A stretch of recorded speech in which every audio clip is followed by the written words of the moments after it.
Hello, and welcome to Dead Ideas in Teaching and Learning, a higher education podcast from the Center for Teaching and Learning at Columbia University.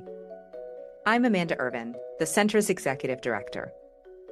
In this podcast series, we explore dead ideas in teaching and learning, beliefs that, despite being untrue, continue to shape educational systems and practices. These outdated notions, as Diane Pike described, perpetuate the tyranny of dead ideas. Join us as we challenge these misconceptions and explore innovative approaches to higher education. Welcome, everyone. I am speaking today with Dr. Madisson Whitman. Madisson Whitman is the Director of Undergraduate Studies in the Center for Science and Society and a lecturer in the Department of Anthropology at Columbia University. As a sociocultural anthropologist and science and technology studies researcher, Maddy studies how people and technologies are made together. This research is currently animated by questions about surveillance and marginality in changing regimes of data collection in higher education in the United States. Maddy has also developed the nascent science and society minor at Columbia and teaches courses on science, technology, and society. Maddy, welcome to our Dead Ideas podcast. I am so delighted to be talking with you today. I'm really excited to be here. Thanks so much for having me on. We are going to have a great conversation. Maddy, you shared in a recent article, which we'll talk about in a bit, that, and this is a quote for all of our listeners at home, that one of the primary projects of STS, or Science and Technology Studies, is working against the idea that the path to technological development is linear, predetermined, and inevitable. And it caught my attention, and I have to say, especially right now, as we are all collectively wrestling with artificial intelligence in higher education, projecting how the world will be different in 10 years and thinking about how we prepare the class of 2036 for an AI world and workplace.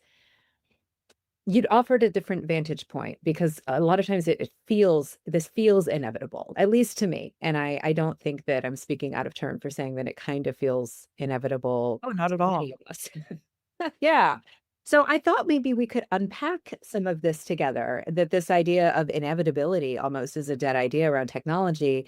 And I've said in some previous podcasts, like anytime there's a big technological revolution, it falls into this category sometimes of higher ed. And you see these lots of news articles and coverage of like, is this the end? Right. So MOOCs were like maybe the end of higher education, and Wikipedia was maybe the end of vetted peer-reviewed sources, right? And yet it wasn't the end. Here we are, you and me and the rest of us all trekking along. So maybe we could start with this idea that it's not inevitable, linear, or predetermined. And maybe we could start with you telling me a little bit more about science and technology studies, especially as it might relate to our collectively in higher ed ongoing conversations about AI in teaching and learning.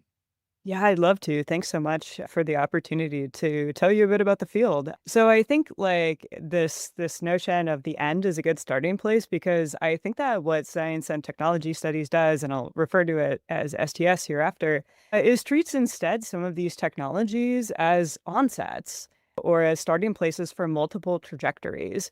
And what we try really hard to do in science and technology studies at STS is to not foreclose any possible future, and certainly not seal it off or treat it as a foregone conclusion. So for anyone who's not familiar, STS is an interdisciplinary field that has a distinct line of theorizing about science and technology. But it draws quite heavily as well from anthropology, which I'm an anthropologist, sociology, history, the humanities, and it also converses with the natural sciences and STEM fields. A lot of STS scholars come from like physics, especially biology, medical fields, or especially computer science now, and fields that work on AI and machine learning because they wind up having questions about ethics, these kinds of deeper implications for society that I think degree programs are not really set up to answer. Whereas STS offers a both deep historical and contemporary look at the interplay between science, technology, and society. I fairly often see these courses at a variety of universities, especially in the US, that are sort of like the discipline and society as this kind of tacked on thinking about the social implications, for example, of like biology and genetics, or the social implications of data science or AI. But what STS does is really tries to understand how society and culture bear upon the doing of science and the making of technology, treating both science and technology as objects of study and not something that sort of exists out there to impact us here. And so when I approach something like I try to not take anything for granted and think very carefully about questions of power, questions of politics, and treat AI in a much broader context of people, work, institutions, infrastructures, and not something that just has kind of sprung up as though it were always meant to be that way. I teach a lot of STS courses, and some of what we do is try to unsettle taken for granted ideas about some of these basic concepts. So we start with what is science and move into questions of what is knowledge, what is evidence. We even stop to think about what is technology and draw from people like Ursula K. Le Guin, who has this fabulous essay called A Rant on Technology, in which she's sort of like responding to some criticism about her science fiction not being high tech. And she says, well, what do you think technology is? And says it's clothing, it's glasses, it's these really basic materials. She calls it like an active, like human engagement with the material world. And so I think when we stop thinking about like artificial intelligence or machine learning or everything that kind of comes before it, and then alongside it as these sort of glossy, shiny technologies, and instead think very carefully about the people, the infrastructure, all of the social bits that enable it to hold together, the story of maybe this particular strand of AI starts to feel much, much, much more contingent. And I think that that's what an STS approach can really bring to some of these kinds of questions. Maddie, this is so interesting. And especially as you were talking about technology and what gets to count as technology in our CTL, we're both at Columbia. At the Columbia CTL, we have a commitment to supporting faculty in the purposeful use of technology. And I talk with folks all the time, like, sure, that could be our learning management system, or that could be artificial intelligence, or it could be chalk. Chalk. Yeah. Yes, it is a technology, and innovation is relative to whoever walks through our door. And with a focus so intensely on technological innovation in higher ed to the benefit of teaching and learning, like you were talking, I was thinking about something my mother always used to say to me, which is things don't happen, people make them happen. Mhm. And that seems fairly Yeah. relevant here too, right? Like it's not as though there's no one driving this bus. We are driving the bus, or someone is driving the bus. And maybe that gets into your question of politics and power and how we find ourselves in situations like these. And of course, education is part of that. It always has been part of that. So, okay, maybe we can dive a little bit more deeply into some of these questions and talk about teaching and learning. And I mentioned earlier that you wrote an article, or really it was a letter to the editor, titled AI is Not Inevitable, which was in response to an article in our hometown Columbia newspaper, The Spectator. And that article was titled AI is Here to Stay. What does that mean for Columbia? Question mark. And you in your response made it very clear, you tell me if I'm getting this wrong though, that we can't fully disengage from conversations about AI, sure. And yes, we need to be thinking carefully about the role of AI in teaching and learning and intentionally talking with our students about these things, but that there's nothing inevitable about generative AI in our classrooms, at universities, or in society. So this is perhaps like an application of your description of STS to the classroom, right? So like what's at stake in our not taking AI as a matter of course, as you see? Yeah, a humongous question. I Oh, I know. Sorry. No, it's a wonderful question, and I'm gonna try to approach it from several prongs. So a lot of the work that I do, in my bio, you mentioned that I am interested in data collection and surveillance in higher education in the US. I've been working on this for quite some time. And something I'm really interested in is the ways in which the acceptance of some technologies normalize other technologies or normalize other uses of those technologies. And so I think one of the reasons that like I personally am somebody who tries to disengage with AI as much as possible in terms of I teach about it, I talk about it, but I don't actually really use it myself to the extent that I can opt out.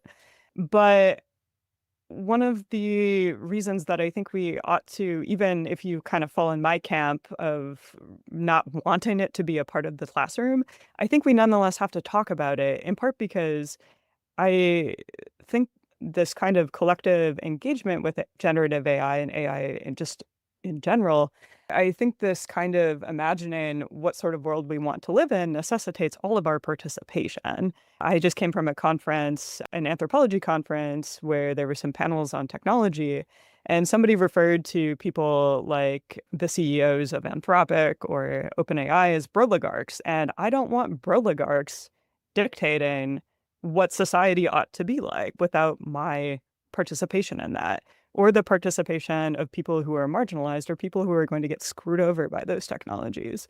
But in terms of the classroom, something that I've been really interested in, for example, is some of the work I do is about the kinds of platforms and technologies that universities and colleges adopted during the onset of the COVID-19 pandemic. All of these different symptom tracking apps, other like more specifically ed tech tools, but ones that even at the get-go, there were a number of privacy critics who were kind of like, well, the rapid acceptance of this is going to be a problem later. And so something that I've been trying to be really attentive to is the ways in which a rapid acceptance and a kind of like, oh, this is being pushed on us and we're just going to take this enables other unanticipated or at least not described uses of those tools later on. Some people call this function creep. Creep, I think, is a great term for it, and invoking this kind of sly shift into other uses. So, for example, with these COVID tracking apps, there were all sorts of Bluetooth authorizations, all kinds of geolocational data authorizations that provided opportunity for a platform company to do something else with it later on. And so, in the context of the classroom, examples of this would be the ways that generative AI gets folded into something like Canvas and at Columbia, our iteration of courseworks. And so, to what extent do our course materials, I say we in terms of like an instructor category, and our students' assignments become fodder for training data sets later on? Or to what extent are our students' ideas my ideas, especially in a context in which there's quite a lot of scrutiny on ideas in higher education? To what extent do the adoption of generative AI components of like teaching and learning on Canvas then open a door to a usage that we did not agree to at the time of its integration? Or, for example, something that I've been more and more aware of as well is these other kinds of assistive technologies like generative AI for note taking in the classroom as a kind of accessibility mechanism. And while I think it's wonderful that there are new tools to make our classroom more open to students of all kinds of backgrounds and needs, I think there's an open question about the extent to which I, the instructor, get to engage with the kind of privacy policy developed by a platform that wants to then use AI and improve its AI. I think there's open questions about contracts with Google, contracts with Amazon Web Services that impact all of us in higher education. And I think for those reasons, we can't be fully disengaged, even if we hate it. You have invoked this or made this comparison between the ways we adopted technology at the beginning of the pandemic, also the ways that we are engaging with or adopting technology like AI right now. And one of the things that feels similar in both of these moments is this sense of urgency. There's this like exigency that we are working against. And we, I say, is like a teaching community. And at a 3,000 level view, there are lots of conversations of like ed tech companies and needs that, this conversation, like we have to meet the moment. And then at the like on the ground individual level, I find myself talking to instructors or faculty members just one-on-one and saying, what is good for your students' learning right now? And that's what we're here for, right? So like RCTL, like we are here to be honest brokers to talk with folks about the work that they want to do in the classroom and the goals that they have for their students in a discipline. And like our goal is only and always to keep learning at the center. Hmm. But how does one do that? This is not a question I expect anyone to have answers to, but if you do, I would love to hear it. How do we have those conversations about like, what do I do when I walk into my classroom to keep learning at the center when there's this whirlwind of like urgent inevitability that like we have to prepare our students right now? Like how do you shut that out? Or should we shut that out? Or should we be listening in and thinking like, okay, I'm gonna take this as it comes, but maybe not get sucked into this like river of urgency that is swirling past me. I've mixed my metaphors to the point where they're confusing now.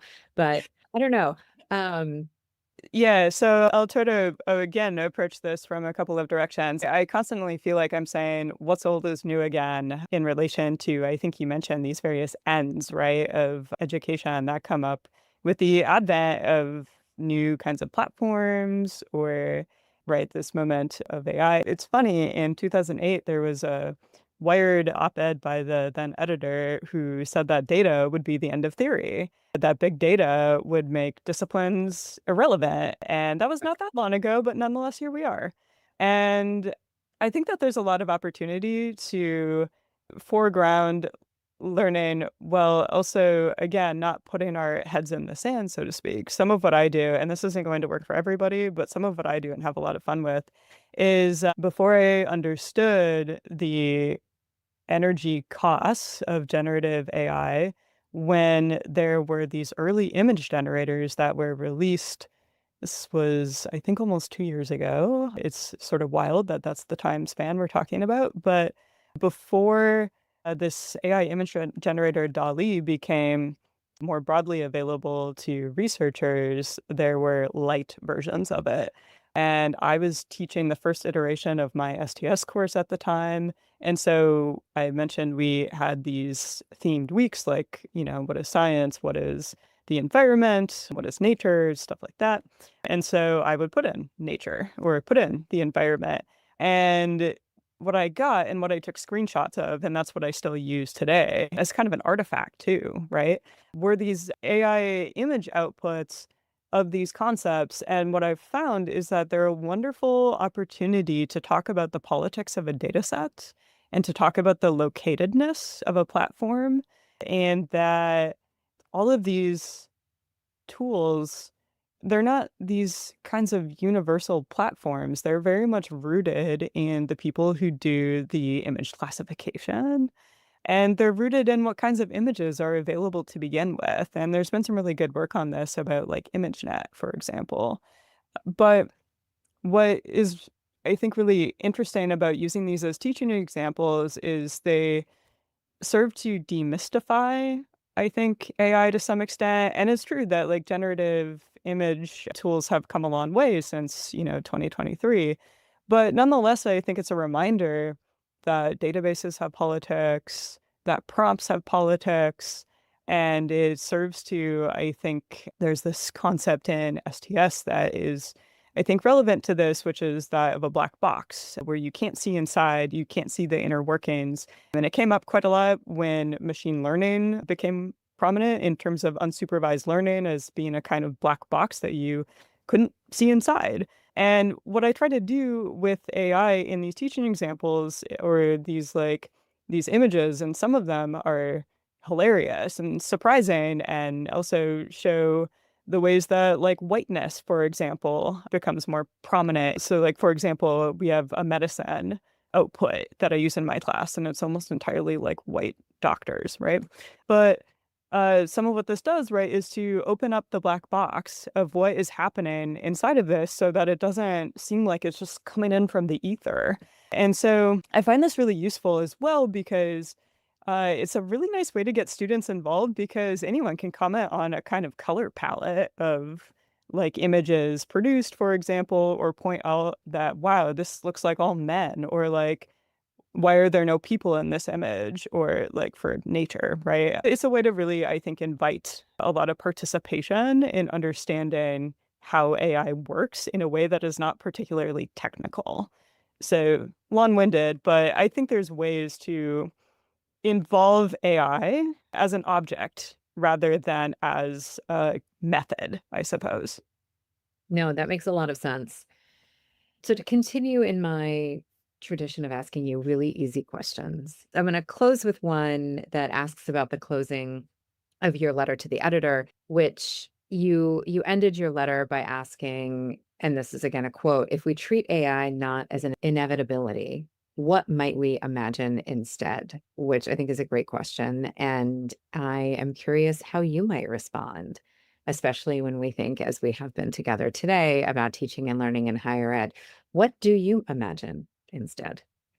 Sure. So I think that these moments of rupture are a lot of invitation to think otherwise, right? And that's what I tried to highlight in this letter that I wrote is I think there's a kind of STS adage that is it might have been otherwise. The kinds of technologies, the kinds of infrastructures we have now might have developed along an entirely different path. And what that opens up for me is this opportunity to imagine something differently. And so I try to enact this again in the context of an institution that is really promoting AI use in the classroom, albeit in a vague way. And that's what these series of letters are about. And also in an institution that I think does not really sanction or reward also the kind of teaching that I try to engage in. So what I've learned from the kinds of research I do, which is about the quantification of students, is that my own approach is that learning should be against quantification. It should be against metrics. It should be against commensuration. I think that it is very easy for these metrics processes to become wound up with these punitive approaches to learning. I think the history of grades, I believe you've covered this in a previous episode, is wound up with a kind of social commensuration of students. And what I really try to do is when I can, because again, this is an institution where grades have to be submitted at the end of the day, is to try to make at least the space inside the classroom as minimally punitive as possible. And some of what I do is, I teach about quantification, the history of it. I teach about the history of statistics, which is fundamentally wrapped up in state power and is something that justified and continues to justify quite a lot of societal inequality.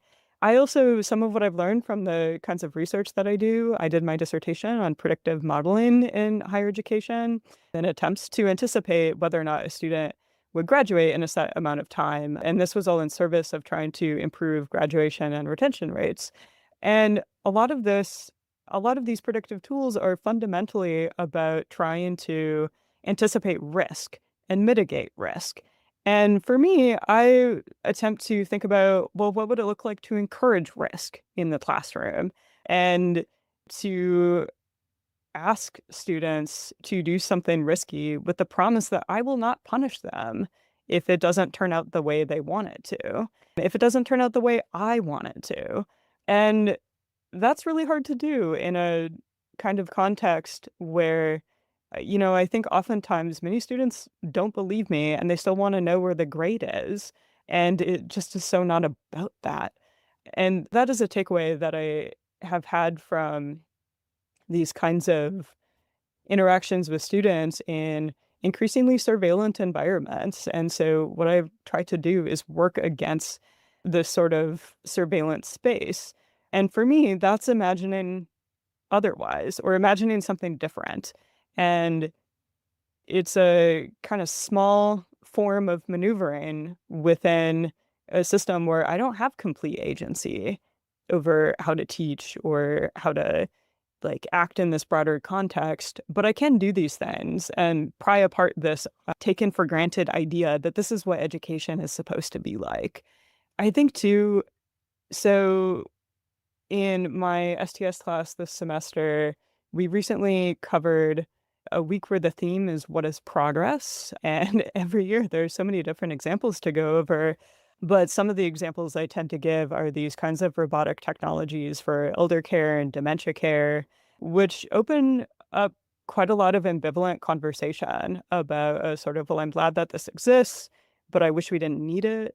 And this year I had a range of recent articles about people's relationships with ChatGPT to draw from. So people who have embarked on romantic relationships with ChatGPT, people who are experiencing what is now called AI psychosis, people who treat ChatGPT as a therapist, and also people who have been very harmed by ChatGPT. And some of what we have tried to discuss in this really ambivalent mode, or to stick in this place of deep discomfort, is to explore why. And I think what our conversation really turned to last week when we were talking about this is that a lot of these technologies seem like stopgap measures for an absence of community and an absence of the kinds of care that come from community, or a kind of response to feeling very alienated in society. And I think some of where this steered as well is, this notion that community doesn't just spring up on its own. These relationships are work. And I also treat the classroom as a way to try and do some of that work, or at least create some of these spaces where the surveillance isn't as prominent, or the sort of paranoid mode of being so concerned about cheating is not quite so present. And I think lingering in this space of like, oh, what if we didn't need tools like this? And what would it take to get us there is a way of making that thought possible in the first place. And I just have one more example that I want to give, because I think there are a lot of students, especially who are doing this imagination work. I recently had this wonderful opportunity to watch this spectacular demonstration, spectacular in all senses of the word, from the Luddite Club at Columbia. And several weeks ago, they had a demonstration where they had this big cardboard three-dimensional iPhone, and they put it on trial for stealing their attention and for pushing all of their relationships to happen in the context of social media or in these very offline spaces. And so they had a public trial outside the gates of Columbia, and then they executed it.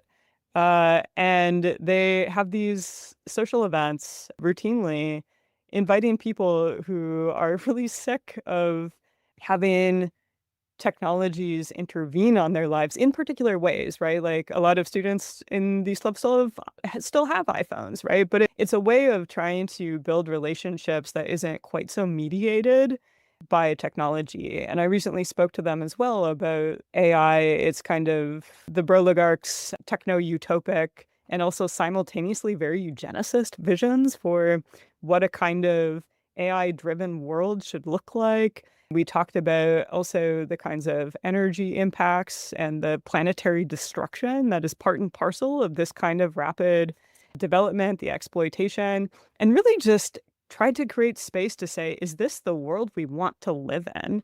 And I think that for me it's a step toward that kind of imaginary work. It's a step toward making these alternate visions of society possible. And so I think these are like tiny steps, but treating AI as not inevitable is the first part into dreaming up something else. It also sounds like it enables us to remember that the most valuable time that we have in an educational experience is when we are in direct contact with each other. That is the thing that it can't be replicated. And maybe that's in an online class, maybe it's face to face and we're all sitting there looking at each other. But as I was listening to you talk, I was just thinking like that's our most valuable asset. And it always has been. And sometimes there are structures that, get in the way of us as a learning community, having risk-taking analyses or doing like really creative thinking, because there might be structures and like grading, for example, that we've explored in this podcast that could get in the way of that. Mhm. But ostensibly, the technology that we choose to incorporate into our pedagogical practices should be enhancing the learning that is happening. And if we find that that's not what is happening, that for me is a moment to say, like, let's hit pause and figure out what choice do we want to make together now going forward, which hopefully mitigates some of this inevitability. Because it does feel that, like, back to the beginning of our conversation together, it can feel that way sometimes. I think that moment of pause is so important, and this idea that AI is the end forecloses that opportunity to pause. That's exactly right. Maddie, thank you so much. This has been an extraordinarily interesting conversation, and I am so glad that we got to have it together today. And thank you so much for participating in season 11 of Dead Ideas. Thanks so much for having me. What a joy to get to have this conversation. And I'll be very interested in the year 2036 too. Let's get back together in 2036 and see where we are. Thank you so much. Thank you. Hi there, I'm Rebecca Petiti, Associate Director of Assessment and Strategic Initiatives at Columbia University's Center for Teaching and Learning. If you've enjoyed this episode of the Dead Ideas in Teaching and Learning podcast, please visit our website, where you will find a transcript of and links to all the resources mentioned in today's episode. You can find us at ctl.columbia.edu/podcast. And please rate and review us on Apple Podcasts or wherever you listen. Your feedback means so much to us and really helps us to reach new listeners. Dead Ideas is hosted by Amanda Irvin and produced by Stephanie Ogden, Sarah Carswell, Lauren Close, and Michael Brown. Our theme music is In the Lab by Immersive Music. See you next time.